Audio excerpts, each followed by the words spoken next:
Engkanto, multo, tiktik, aswang. Mga karanasang hango sa tunay na buhay, mga kaganapan na mayroong basihan.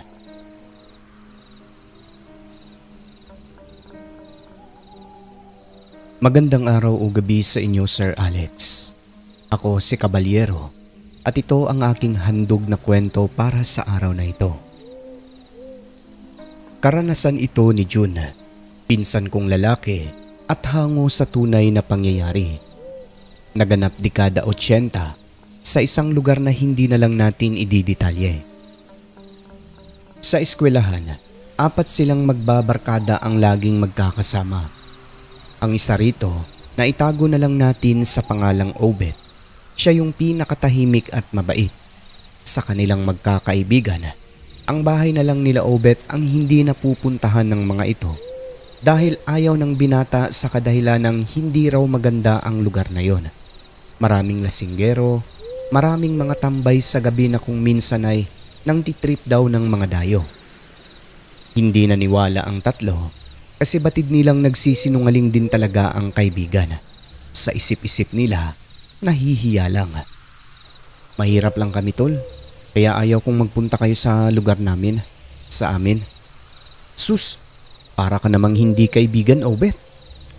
Kung pupunta talaga kayo sa amin, buko lang mapakain ko sa inyo doon. Itong si Obet talaga pare-pareho lang naman tayo tol. Saging nga lang at bagoong pinakain ko sa inyo sa amin eh. Pero kasi hindi nyo alam ang lugar namin. Siyempre hindi tayo lalapit dun sa sinasabi mong mga tambay na nanggugulo ng mga dayo, di ba? Ganun lang kasimple yun tol. Sige na, para naman ay malaman din namin kung saan ang bahay ninyo. Kung saan kayo nakatira. Malayo nga yung bahay namin tol. Ilang oras pa yung biyahe. May motor naman, walang problema yun, Obet. Pag-aaya ng tatlong magkakaibigan. Sa ilang ulit nilang pagpupumilit na bumisita sa bahay nila Obet, hindi nagtagal ay inamin niya ang kanyang kinatatakutang pwedeng mangyari sa tatlo niyang kaibigan sa lugar nila. Umayag siya pero sa isang kondisyon na isang araw lang silang mananatili roon. Bago kumagat ang dilim sa hapon, dapat ay alis na sa baryo. Bakit naman ganun, Obet? Totoo ba talagang maraming masasamang loob dyan sa barangay ninyo? Oo. Ayoko namang mapahamak kayo. Iwasan nga natin sila, di ba? Mahirap iwasan ng mga yun, tol. Lalo na kapag tulad ninyong dayo lang sa baryo namin. Eto na naman tayo pabago-bago. Sige na, wala nang maraming satsat. Teka lang, may sasabihin lang ako. Naniniwala ba kayo sa aswang? Siyempre. Pero hindi pa naman ako nakakita ng aswang. Ikaw, Jun? Medyo. Alam nyo kasi tol, ang lugar namin ay balwarte ng mga aswang. Taga saan ka pala? Taga Barrio Secreto. Naku tol, baka aswang ka rin ha? Hindi tol. Alam ko namang ganyan ang magiging reaksyon nyo Pero mukha ba akong nagbibiro? Seryoso mga tol, maraming aswang sa baryo namin. At kumakain sila ng tao. Hindi talaga mga tambay ang nanghaharang doon ng mga dayo, kundi mga aswang tol. Kaya natatakot ako na baka kayo mapahamak doon. O kung ganun, bakit kayo hindi kinain? Taga roon kami. Di sila nananalo sa mga kabaryo at isa pa. Ito, sasabihin ko na sa inyo mga tol ha. Meron din kaming mga kamag-anak na aswang. Ganun ba? Sa ganitong panahon may mga aswang pa pala? Di ako masyadong naniniwala dyan tol. Pwera na lang kung makakita talaga ng harap-harapan. Sagot ng isang kaibigan nila. Sumagot naman si June at sinabing, dati naririnig ko lang sa mga kwento ng lola namin ang tungkol sa lugar ninyo June, ang Barrio Secreto. Totoo palang lugar ng mga aswang yan? Hindi naman lahat ng mga taong nakatira roon ay aswang. Mga pamilya sila puro kadugo. Doon sa amin banda kung saan nakatirik yung bahay namin, puro mga tao ang nakatira roon. Ngayong alam nyo na ang tungkol sa baryo, tutuloy pa ba kayo? Siyempre naman, walang ayawan to no. Ano Jun, ikaw doon? Uuwi din naman tayo agad, edi walang problema. Sige. Okay, doon tayo sa amin. Hindi naman kayo mapapahamak doon kung susundin nyo lang ang mga sasabihin ko sa inyo. Dapat wala pang gabi, umuwi na kayo. At ipangako nyo mga tol, pagdating doon, wag natin silang pag-usapan, pakiusap. Wag na wag magbanggit ng aswang. Ano, payag kayo? Sige tol, nako, ayos na adventure ito. Medyo exciting na nakakatakot. Tumuloy na nga sila sa lugar nila Obet gamit ang 2 motorsiklo at halos 2 oras din ang binyahe nila hanggang makarating sa Barrio Secreto. Papasok pa lang ay sinabihan sila ni Obet na huwag tignan ang mga tao na tititig sa kanila. Ayon kay John, nasabi niya talagang hindi nagbibiro ang kanyang kaibigan. Paano kasi? Sa tuwing may madadaanan silang tao sa kalsada, napapabaling daw talaga ang tingin at atensyon ng mga ito sa kanila. Na para bang nakakita ng artista kasi napapatitig daw talaga at halos hindi kumukura. Doon pa lang, nasabi niya talagang hindi nagbibiro ang kaibigan na si June. Inutuban siya ng masama, buhat ng mukhang totoo nga ang kwento ng kanyang lola. At habang binabaybay ang masukal at makipot na daan, napapansin nila na ang lugar na yon ay halos walang makikitang bata. Ang iba na may tila masaya base sa timpla ng mukha nang makitang may mga dayong pumapasok sa baryo. Meron din namang masama ang titig sapagkat nakayuko habang nakatingin kay Obet at sa mga kaibigan nito. Base sa kwento, sobrang tahimik ng lugar na dinaanan nila. Puro kanyugan ang bawat gilid ng kalsada, makipot tapos akyat baba ang daan dahil bundok ito. Hanggang sa makarating na nga sila sa mismong bahay nila Obet. May mga kapitbahay pero hindi ganun kalapit at iilan lang ang mga bahay na nakatayo na sa pagkakaalala niya wala pang 10. Wow, ang ganda naman pala ng lugar niyo Obet. Sobrang linis dito tahimik at ang presko ng hangin. Oo, maganda naman dito. Pero maliban lang sa yung sinabi ko sa inyo, marami sila dito. Kaya ang mga dayong tulad ninyo dapat ingat-ingat din talaga. Hindi dapat magpagabi sa lugar na ito. Agad naman silang inasikaso ng nanay ni Obet. Nagkatay sila ng manok at yun ang ginawang pananghalian. Pagkatapos noon ay nanguha sila ng buko. Habang tumatakbo ang oras, panay naman paalala si June kasi baka magabihan. Di nagtagal noon, may lumapit sa kanila na isang binata, kamag-anak daw ni Obet at naghihintay naman ang tatay nito sa unahan banda na nakaarko ang kilay habang tinatawag si Obet. Agad naman siyang nagpaalam at sinabing kakausapin muna ang kanyang tiyuhin. Ayon kay June, habang nag-uusap ang mga ito ay sa kanila daw nakatingin. Kaya ng mga sandali na yon, kung ano-ano na ang pumapasok sa kanilang isipan. Na baka pati ang mga pamilya daw ni Obet ay aswang. Na baka gawin sila roon na hapunan. Seryoso kasi ang pinag-uusapan halata sa mukha at parang tinuturo raw sila ng matanda. Kinakabahan na ang tatlo kaya hindi sila makapag-concentrate sa kanilang ginagawa. Ano kaya yung pinag-uusapan nila? Umuwi na lang tayo tol. Baka gawin tayong pagkain dito eh. Tara na, habang mataas pa ang araw. Sige. Hinintay muna nila na matapos sina Obet. Di nagtagal, dumating naman ang nanay at tatay nito at dinala yung matanda at binata sa bahay nila Obet. Doon na sila nag-usap-usap habang si Obet ay binalikan sina June. Tanong ng tatlo sa kanya, anong nangyari tol? Anong pinag-uusapan nyo? Mukhang seryoso kayong nag-uusap ah. Tiyuhin ko yun. Tiyuhin mo pala yun. Siya yung nadaan natin kanina eh. Parang galit na nakatitig sa'yo, di ba? Naalala mo? Oo naman. Di ko lang pinansin kanina. Tinanguhan ko lang. Kasi nakita kayong tatlo eh. So anong nangyari? Galit siya sa'yo? Medyo tol. Bakit? Di naman sa inyo galit kundi sa akin. Bakit ko raw kayo dinala dito? Kasi di ba? Sinabi ko sa inyo, maraming aswang dito. Manganganib ang buhay ninyo. Tara, sa bahay tayo. Doon na lang mag-usap. Agad silang bumalik sa bahay nila Obet at doon nagpatuloy. Yung kamag-anak pala ni Obet na yon ay pamilya rin ng aswang sa lugar. Ayon kasi dito, delikado sina June at mga kaibigan nitong dalawa sapagkat maraming aswang ang nag-aagawan daw sa kanila doon pa lang sa papasok kung saan sila nakita ng mga ito.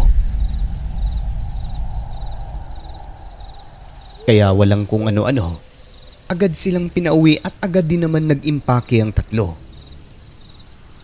Natatakot at kinakabahan na kung kaya maya-maya nun hanggat mataas pa ang araw ay nagkasundo silang umuwi na kahit mag-aalas 3 pa lang ng hapon. Hinatid sila ni Obet hanggang sa may kanto para lang masecure ang mga ito. Susundan naman siya ng kapatid niyang may motor din para may masakyan pabalik sa bahay nila.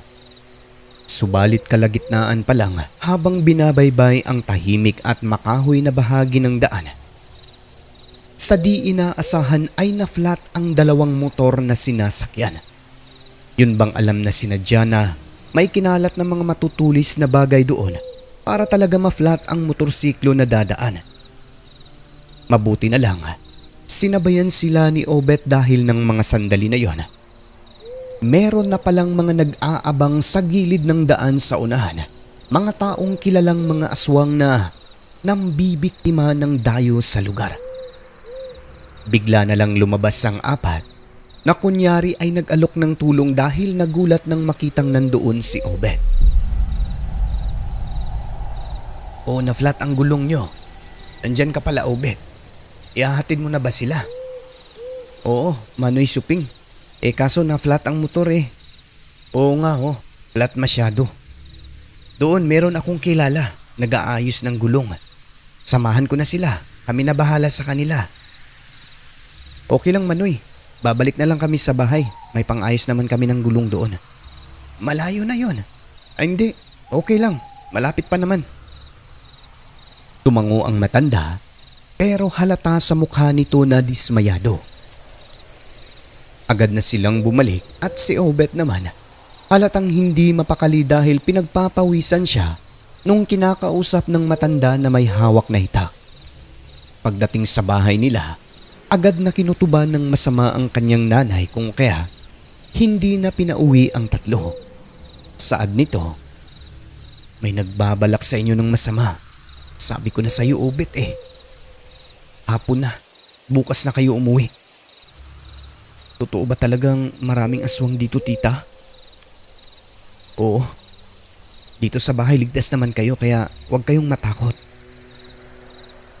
Na maging ang nanay ni Obet ay nagkwento na rin sa kanila tungkol sa mga aswang sa lugar. Ayon dito, marami na umanong dayo ang hindi na nakakauwi kapag ka napapadaan sa lugar na yon. Lalo na yung mga taong naglalako na walang kaalam-alam na balwarte pala iyon ng mga aswang. "Buti naman, tita, at nakayanan ninyong mamuhay sa ganitong lugar." "Hindi naman sa anodong pero hindi yan sila nananalo sa amin. Kami may galing din sa dugo ng mga aswang. Pero hindi kami mga aswang ha. Mga tao kami. Dito sa banda na lugar na ito, puro tao ang nakatira. May mga kamag-anak kaming aswang dito pero hindi katulad doon sa dinaanan nyo sa ibabaw. May mga mangtas na aswang doon, kabilang na yung humarang sa inyo." "Grabe pala ang lugar na ito. Nakakatakot." "Oo, nakakatakot. Pero sa mga tulad ninyong dayo at walang kaalam-alam kung paano makipaglaban sa aswang. Kinikidnap nila yan, kinakarne. Mga sundalo lang ang hindi nila nagagalaw na dumadaan dito. Kasi pag ginawa nila, ewan ko lang saan sila pupulutin. Yung nangyari sa mga gulong ninyo kanina, plano na yun. Mabuti na lang sinamahan kayo ni Obet. Yung mga taong humarang kanina, mga aswang yun. Yun nga po, tita eh. Kitang-kita namin namumula talaga yung mata ng apat. Kaya kayo kung maaari, wag na kayong bumalik dito. Saka na lang kung mga sundalo na kayo." Pabirong wika ng nanay ni Obet para lang maibsan naman ang takot ng tatlo. Ngunit ang magkakaibigan ng mga sandaling yon ay halos hindi na makapagsalita sa takot habang nagkukwento ang nanay ni Obet. Maya-maya, nag-utos ang nanay nila na sunduin ang tatay nito at daanan na rin yung tiyuhin nilang aswang. Maya-maya ay dumating na nga at nag-usap-usap sila sa loob ng bahay. Sa labas ay nasesermonan si Obet ng tatay kasi nga bakit nagdala ng mga kaibigang dayo sa lugar gayong halos puro aswang ang nakatira. Sabi naman nito, mas gugustuhin pa nilang si Obet na lang ang magpunta sa lugar nila June o kahit sino sa kanilang magkakaibigan kahit gabi-gabi pa ay walang problema. Wag lang sa lugar na yon, sa Barrio Secreto, sapagkat kahit isang gabi lang pwede kang mapahamak. Kung wala kang kilala, maaari ka talagang madisgrasya. Naayon pa sa tatay ni Obet, paghahatian daw talaga ng mga aswang ang iyong katawan.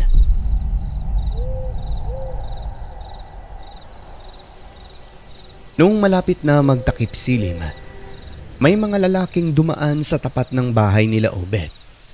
Halatang may masamang pakay dahil patingin-tingin sa bintana nila.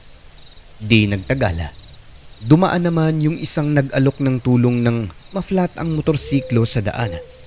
At nang makita ito ng tatay ni Obet, galit niyang pinalabas ang magkakaibigan kasama ang anak, sabay tawag sa mangtas na aswang. Sa tagpong ito, nagulat talaga ang tatlo sa diretsahang sinabi ng tatay ni Obet sa aswang. Sambit niya, "Saan tungo mo, Suping?" "Oy brad, ikaw pala. Doon lang may hinahanap ako. May mga bisita ka pala dyan." "Oo, ipapakilala ko nga rin sa iyo eh. Ali kayo ritong tatlo. Tandaan mo ang mga mukhang ito, Suping. Mga kamag-anak namin ito, mga pamangkin ko. Mga kadugo namin sila sa bayan. Magkaklase, matatalik na magkaibigan. Mabuti naman at nakapasyal kayo sa lugar namin." "Oo, Suping. Kaya wag niyo silang galawin. Tandaan niyo ang mga mukhang ito. Kadugo namin silang lahat."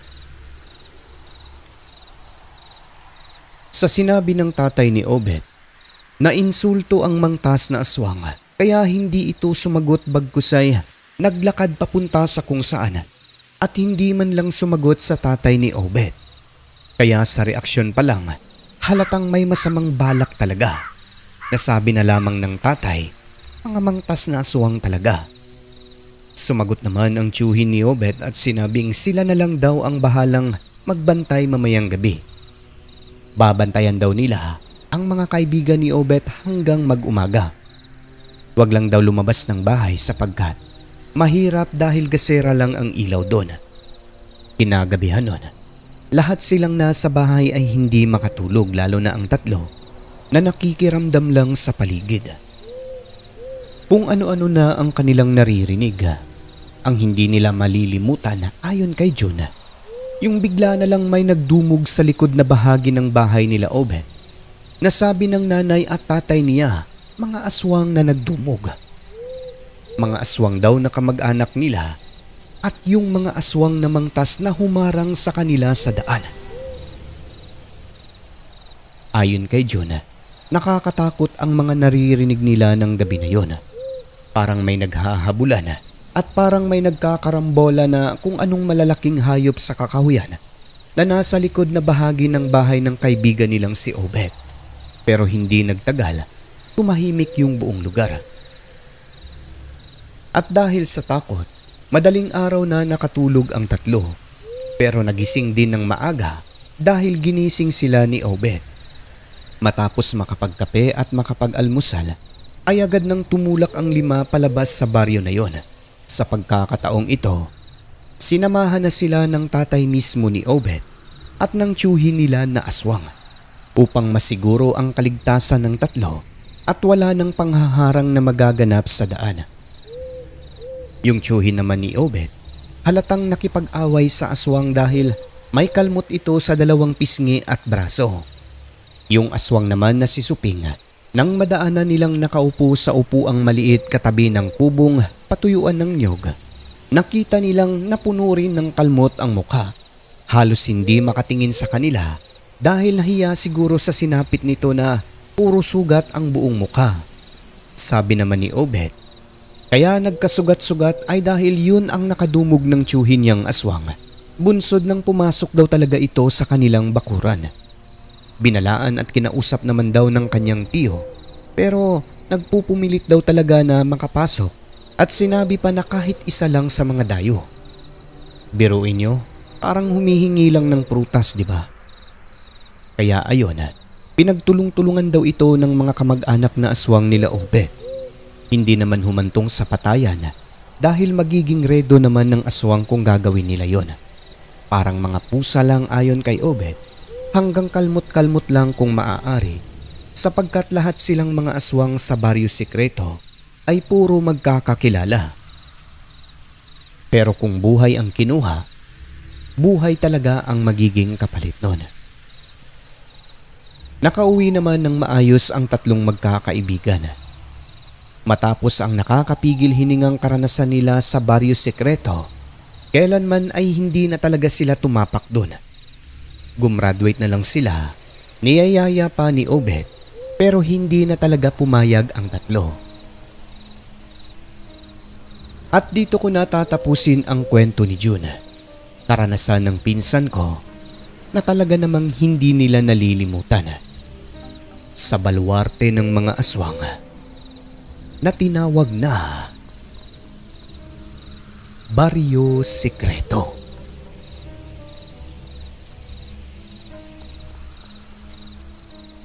Hanggang sa muli, Kabalyero ng Mindanao.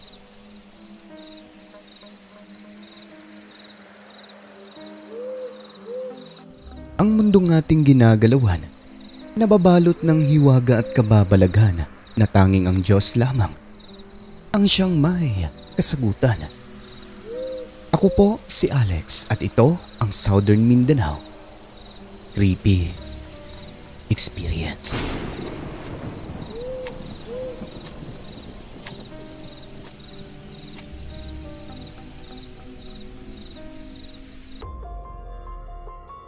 At yun na po ang kwento ni Sir Caballero, no? Ayan, nakakatakot naman yung karanasan ng tatlo. Balwarte talaga ng mga aswang, ibig sabihin puro aswang ang nakatira, no? Pero buti na lang at naprotektahan naman po sila, no? Kasi yung pamilya pala nila June ay puro mga aswang din pala yung kamag-anak. So sila yung nagprotekta, no? Pero ang nakakakwan sa kwento na ito, kasi hindi daw patayan, balikalmutan lang daw para lang maitabo yung mga mangtas na aswang doon na mahilig mambiktima ng mga dayo. Kasi lahat daw ng mga aswang doon magkakakilala lang. Pero kung buhay daw ang kinuha, talagang buhay din ang kapalit. So, ang opinion ko sa kwentong ito, no, wag na kayong magpunta, magdayo-dayo sa mga lugar na liblib at hindi nyo alam kung saan, no. Sinabihan na nga kayo na baryo na maraming aswang nagpatuloy pa rin, kaya ayon, muntik na kayong maging hapunan. So kung may opinion kayo mga kaibigan, i-comment nyo lang po dyan. And proceed na po tayo sa ating membership shoutouts, no? Binabati ko unang-una si Mama Cheng's channel na 12 months member na, Jeffrey Bunyad 20 months, kay Story Hikes of Toski na 31 months member, Liam 2 months, kay